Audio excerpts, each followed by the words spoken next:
West ബാങ്കിലെ അഭയാർത്ഥി ക്യാമ്പിൽ നിന്ന് വൻതോതിലുള്ള ആയുധ ശേഖരം ഇസ്രായേലി സേന പിടിച്ചെടുത്തു എന്നുള്ള വിവരങ്ങളാണ് പുറത്തു വരുന്നത്. വെസ്റ്റ് ബാങ്കിൽ ആന്റി ടെററിസ്റ്റ് റെയ്ഡ് കഴിഞ്ഞ നിരവധി ആഴ്ചകളായി IDFും അതുപോലെ ഷിൻബെറ്റും നടത്തി വരികയാണ്. ഇതിനിടയിലാണ് തുർക്കറേമിന് സമീപമുള്ള ഒരു അഭയാർത്ഥി ക്യാമ്പിൽ നിന്ന് വൻതോതിൽ ആയുധ ശേഖരം പിടിച്ചെടുത്തത്. ഇതിലേറ്റവും ഗൗരവമുള്ള കാര്യം, ഈ ആയുധ ശേഖരങ്ങളിൽ ഒരു കെട്ട് ആയുധങ്ങൾ കവർ ചെയ്തിരുന്നത് അന്താരാഷ്ട്ര UN ഏജൻസിയായ UNWRAയുടെ ഫ്ലാഗും അതുപോലെ തന്നെ അതിൻ്റെ ചിത്രങ്ങളും ആലേഖനം ചെയ്ത കവർ കൊണ്ടായിരുന്നു. വളരെ ഗൗരവത്തോടു കൂടിയാണ് ഇസ്രായേൽ ഈ ഒരു വിഷയത്തെ കൈകാര്യം ചെയ്യുന്നത്. കാലാകാലങ്ങളായി ഇസ്രായേൽ ഉന്നയിക്കുന്ന ആരോപണം ശരിയെന്ന് ഒരിക്കൽ കൂടി തെളിഞ്ഞിരിക്കുകയാണ്. ഐക്യരാഷ്ട്രസഭയുടെ സന്നദ്ധ ഏജൻസിയുടെ മറവിലാണ് ഗാസയിൽ ഹമാസ് തീവ്രവാദ പ്രവർത്തനം നടത്തുന്നത്. ഐക്യരാഷ്ട്രസഭയുടെ പല ഏജൻസികളും ഐക്യരാഷ്ട്രസഭയുടെ പല ജീവനക്കാരും ഗാസയിൽ ഹമാസിനെ സഹായിക്കുന്ന ഹമാസിൻ്റെ ഇടനിലക്കാരായി പ്രവർത്തിക്കുന്നു എന്ന് നേരത്തെ തന്നെ ഇസ്രായേൽ ആരോപണം ഉന്നയിച്ചതാണ്. ആ ആരോപണം ഒരിക്കൽ കൂടി ശരിയെന്ന് തെളിയുകയാണ്. എന്താണ് UNRWA? United Nations Relief and Works Agency for Palestine Refugees in the Near East. അതായത് പാലസ്തീനിലെ അഭയാർത്ഥികളുടെ ക്ഷേമം അന്വേഷിക്കുന്നതിനും അവരെ സഹായിക്കുന്നതിനും അവരുടെ ദാരിദ്ര്യം അകറ്റുന്നതിനും വേണ്ടി ഐക്യരാഷ്ട്രസഭയുടെ കീഴിൽ പ്രവർത്തിക്കുന്ന ഒരു ഏജൻസിയാണ് UNRWA. എന്നാൽ ഈ UNRWA അവിടെ ചെയ്യുന്നത് ഭീകരവാദികൾക്ക് സഹായം ചെയ്യലാണ്, ഭീകരവാദികൾക്ക് പലതരത്തിലുള്ള സേവനങ്ങൾ ചെയ്യലാണ്. ഭീകരവാദത്തിന് ഹമാസിൻ്റെ പ്രവർത്തനത്തിന് പല രീതിയിൽ ചുക്കാൻ പിടിക്കുകയാണ് UNRWA എന്ന് ഇസ്രായേൽ നിരന്തരമായി ആരോപിക്കുന്നു. ഈ ആരോപണം ശരിയെന്ന തരത്തിൽ ഈ ആരോപണത്തിനെ സാധൂകരിക്കുന്ന നിരവധി തെളിവുകൾ ഇതിനു മുൻപും ഇസ്രായേൽ പുറത്തുവിട്ടിട്ടുണ്ട്. ഇപ്പോൾ അതിൽ ഏറ്റവും ഒടുവിലത്തെ ഒരു തെളിവാണ് പുറത്തു വന്നിരിക്കുന്നത്. വെസ്റ്റ് ബാങ്കിൽ നമുക്കറിയാം ഹമാസിൻ്റെയും പാലസ്തീൻ ഇസ്ലാമിക് ജിഹാദിൻ്റെയും ഒക്കെ വലിയ സാന്നിധ്യമുണ്ട്. ഗാസയിൽ ഒരു തരത്തിൽ വെടിനിർത്തൽ നിലവിൽ വന്നതിന് ശേഷം ഇസ്രായേൽ ഷിൻബെറ്റും ഇസ്രായേലിൻ്റെ ഡിഫൻസ് ഫോഴ്സും ഒക്കെ തങ്ങളുടെ ശ്രദ്ധ ഏറ്റവും കൂടുതൽ കൊടുക്കുന്നത് ഈ വെസ്റ്റ് ബാങ്കിലേക്കാണ്. വെസ്റ്റ് ബാങ്കിൻ്റെ നിഹാരിയ, അതുപോലെ വെസ്റ്റ് ബാങ്കിൻ്റെ തുൽക്കരയും അതുപോലെ നിരവധി പ്രദേശങ്ങൾ, ആ പ്രദേശങ്ങളിലൊക്കെ തന്നെ അഭയാർത്ഥി ക്യാമ്പുകൾ നിരവധിയുണ്ട്. ഈ അഭയാർത്ഥി ക്യാമ്പുകളുടെ മറവിലാണ് ഹമാസ് ഭീകരന്മാർ അവിടെ വൻതോതിൽ പ്രവർത്തിക്കുന്നത്, ആയുധങ്ങൾ കൊണ്ടുവരുന്നത്, ആയുധങ്ങൾ ശേഖരിക്കുന്നത്, ഇസ്രായേലിൻ്റെ ഡിഫൻസ് ഫോഴ്സിനെതിരെ ആക്രമണത്തിനുള്ള തയ്യാറെടുപ്പുകൾ നടത്തുന്നത്, അതിനുവേണ്ടിയുള്ള ആസൂത്രണം നടത്തുന്നത് എല്ലാം തന്നെ ഈ അഭയാർത്ഥി ക്യാമ്പുകളുടെ മറവിലാണ്. ഇത് കൃത്യമായി മനസ്സിലാക്കിക്കൊണ്ട് ആ മേഖലകളിലൊക്കെ തന്നെ ഈ ഭീകരവിരുദ്ധ റെയ്ഡുകൾ നിരന്തരമായി ഇസ്രായേൽ സേന ചെയ്യുന്നുണ്ട്. ആ റെയ്ഡിനിടയിലാണ് വൻതോതിലുള്ള ആയുധശേഖരം പിടികൂടിയത്. IDFിൻ്റെ കഫീർ ബ്രിഗേഡ്, ആ കഫീർ ബ്രിഗേഡാണ് ഈ സൈനിക ഓപ്പറേഷൻ നടത്തിയത്. തുൽക്കരേം പട്ടണത്തിന് സമീപമുള്ള നൂർ ഷാംസ് അഭയാർത്ഥി ക്യാമ്പിലാണ് ഈ ആയുധങ്ങൾ പിടിച്ചെടുത്തത്. നിരവധി ബാഗുകളിൽ വൻതോതിലുള്ള ആയുധങ്ങൾ ഇവിടെ ഒളിപ്പിക്കുകയായിരുന്നു. മെഷീൻ ഗണ്ണുകൾ, ബോംബുകൾ, റോക്കറ്റുകൾ, മറ്റ് നിരവധി സ്ഫോടക വസ്തുക്കളൊക്കെ തന്നെ നിരവധി കവറുകളിലായി ഇവിടെ രഹസ്യമായി സൂക്ഷിച്ചിരിക്കുകയായിരുന്നു.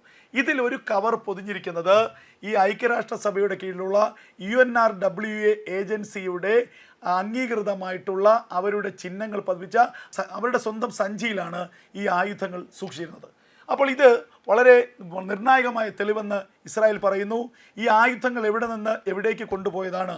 ഈ ആയുധങ്ങൾ ഇവിടേക്ക് കടത്തിക്കൊണ്ടുവന്നത്, ഈ അഭയാർത്ഥി ക്യാമ്പിലേക്ക് കടത്തിക്കൊണ്ടുവന്നത് UNRWAയുടെ എക്യുപ്മെൻറ്റ് എന്ന് പറഞ്ഞുകൊണ്ടാണോ?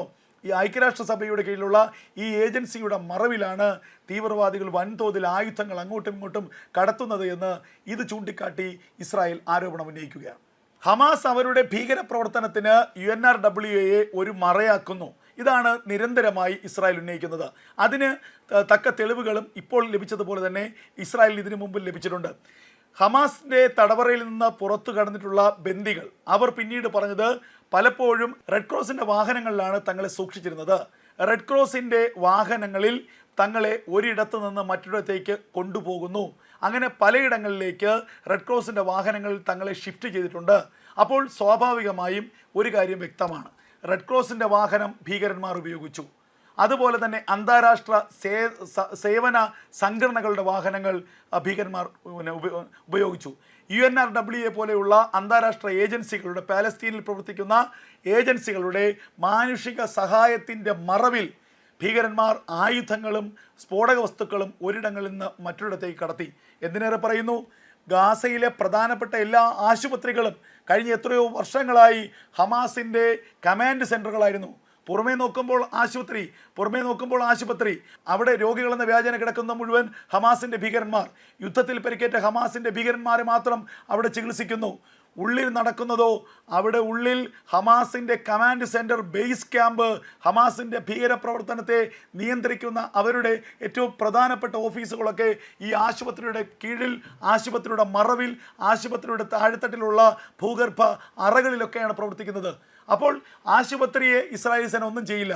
ഈ കമാൻഡ് സെൻറ്ററിന് ലക്ഷ്യമിട്ട് ഇസ്രായേലിൻ്റെ ആക്രമണം ഉണ്ടാകുമ്പോൾ പറയുന്നത് ഗാസയിലെ സാധാരണക്കാരെ ചികിത്സിക്കുന്ന ആശുപത്രി ഇസ്രായേൽ ആക്രമിച്ച് തകർത്തു, ഇസ്രായേൽ ഗാസയിലെ ആശുപത്രി തകർക്കുന്നു, ഇസ്രായേൽ ഗാസയിലെ ജനങ്ങളെ ചുട്ടുകൊല്ലുന്നു, ഇങ്ങനെയൊക്കെ പറയുന്നു. അപ്പോൾ എല്ലാ തരത്തിലുമുള്ള മറവുകൾ മാനുഷിക സഹായ സംഘടനകളുടെ, UN-ൻ്റെ ഒക്കെ സംഘടനകളുടെ മറവുകൾ ഈ ഭീകരപ്രവർത്തനത്തിന് വേണ്ടി ഹമാസ് ഉപയോഗിക്കുന്നു എന്ന തെളിവുകൾ ഇപ്പോൾ പുറത്തു വന്നിരിക്കുന്നു. ഇത് നിരവധി കാലങ്ങളായി ഇസ്രായേൽ പറയുന്നതാണ്. ഇതുകൊണ്ടാണ് ഐക്യരാഷ്ട്രസഭയുടെ പല നിർദ്ദേശങ്ങളെയും ഇസ്രായേൽ തള്ളിക്കളയുന്നത്, പുല്ലുവില കൊടുത്ത് തള്ളിക്കളയുന്നതിൻ്റെ കാരണം ഇതാണ്. ഈ ഐക്യരാഷ്ട്ര സംഘടനയുടെ കീഴിലുള്ള ഈ ഏജൻസികളൊക്കെ തന്നെ ഗാസയിൽ ഭീകരവാദ പ്രവർത്തനത്തിന് വെള്ളവും വളവും നൽകാൻ മാത്രമാണ് ഉപകരിച്ചിട്ടുള്ളത്. അല്ലാതെ ഏതെങ്കിലും തരത്തിൽ പാലസ്തീനികളുടെ ജീവിതം മെച്ചപ്പെടുത്തുന്നതിനോ പാലസ്തീനിലെ ദുരിതം അനുഭവിക്കുന്ന ജനങ്ങളെ സഹായിക്കുന്നതിനോ അപ്പുറം ഗാസയിലെ ഹമാസിൻ്റെ പ്രവർത്തനങ്ങളെ പരിപോഷിപ്പിക്കാനും ഗാസയിലെ ഹമാസിൻ്റെ പ്രവർത്തനങ്ങൾ ഇസ്രായേലിൻ്റെ കണ്ണിൽ നിന്ന് മറയ്ക്കാനും ഉള്ള ടൂളായിട്ടാണ് ഈ UNRWAയും റെഡ് ക്രോസും ഒക്കെ പ്രവർത്തിക്കുന്നത്. ഇത് ഗാസയിൽ മാത്രമല്ല, ഇത് നേരത്തെ ലെബനനിൽ ഹിസ്ബുള്ളയ്ക്കെതിരെ യുദ്ധം നടത്തിയ സമയത്തും ഇസ്രായേൽ പറഞ്ഞതാണ്. ഹിസ്ബുള്ളയ്ക്കെതിരെ ഉള്ള യുദ്ധത്തിനിടയിൽ ലെബനനിലെ റെഡ് ക്രോസും ഈ ഐക്യരാഷ്ട്ര സഭയുടെ കീഴിലുള്ള ഐക്യരാഷ്ട്ര സംഘടനയുടെ കീഴിലുള്ള ഈ സംഘടനകളുമൊക്കെ തന്നെ ഹിസ്ബുള്ള ഭീകരന്മാരെ അങ്ങോട്ടും ഇങ്ങോട്ടും യാത്ര ചെയ്യുന്നതിനുള്ള ഒരു മറയായി പ്രവർത്തിച്ചു. ഗാസയിൽ എങ്ങനെയാണോ ഹമാസിനെ ഈ റെഡ് ക്രോസും ഈ UNRWA സഹായിച്ചത്, അതിന് സമാനമായി ലെബനനിൽ ഹിസ്ബുള്ള ഭീകരന്മാരെ സഹായിച്ചതും ഇത്തരം സംഘടനകൾ തന്നെയാണ്. അന്നും ഐക്യരാഷ്ട്ര സംഘടനയ്ക്ക് ഇസ്രായേൽ അന്ത്യശാസനം നൽകിയിരുന്നു. ഇനി നിങ്ങൾ ഭീകരന്മാരെ നിങ്ങളുടെ ഏജൻസികൾ സഹായിക്കുകയാണെങ്കിൽ ആ ഏജൻസികളെ ഞങ്ങൾക്ക് ആക്രമിക്കേണ്ടി വരുമെന്ന് വരെ ഇസ്രായേലിന് പറയേണ്ടി വന്നു. അങ്ങനെ ഹമാസിൻ്റെ ഭീകരതയ്ക്ക് ഒപ്പം നിൽക്കുന്ന സമീപനം ഐക്യരാഷ്ട്ര സംഘടന സ്വീകരിക്കുന്നു, അതിൻ്റെ ഏജൻസികൾ സ്വീകരിക്കുന്നു. അതുകൊണ്ടാണ് ഡൊണാൾഡ് ട്രംപ് അധികാരത്തിലെത്തിയ ശേഷം ആദ്യമായി എടുത്ത തീരുമാനങ്ങളിലൊന്ന് ഐക്യരാഷ്ട്ര സംഘടനയ്ക്കുള്ള ധനസഹായം അമേരിക്ക റദ്ദ് ചെയ്യുന്നു. ട്രംപ് ചോദിച്ചത്, ഈ ഐക്യരാഷ്ട്ര സംഘടന എന്താണ് ലോകത്തിന് ചെയ്യുന്നത്? ഈ ഫണ്ട് മുഴുവൻ വാങ്ങുകയും ലോകത്തിൽ നിന്ന് ഫണ്ട് പിരിക്കുകയും ചെയ്തുകൊണ്ട് ഭീകരന്മാർക്ക്, ഭീകരപ്രവർത്തനത്തിനൊക്കെ പ്രോത്സാഹനം ചെയ്യുന്ന ജോലിയാണോ ഈ UN-ഉം UN-ൻ്റെ കീഴിലുള്ള ഏജൻസികളും ചെയ്യേണ്ടത്? ഈ ചോദ്യമാണ് ട്രംപ് ചോദിച്ചത്. ഇപ്പോൾ ആ ചോദ്യം പ്രസക്തമായിരിക്കുന്നു കൂടുതലായി. എന്തായാലും ഇസ്രായേൽ ഈ ആയുധങ്ങളെക്കുറിച്ച് കൂടുതൽ അന്വേഷണം നടത്താൻ തീരുമാനിച്ചിട്ടുണ്ട്. അന്വേഷണത്തിന് IDF ഉത്തരവിട്ടിട്ടുണ്ട്. എവിടെ നിന്നാണ് ഈ ആയുധങ്ങൾ എത്തിയത്, ഈ ആയുധങ്ങൾ കൊണ്ടുവരാൻ, അഭയാർത്ഥി ക്യാമ്പിലേക്ക് കൊണ്ടുവരാൻ സഹായിച്ചത് UNRWA ആണോ?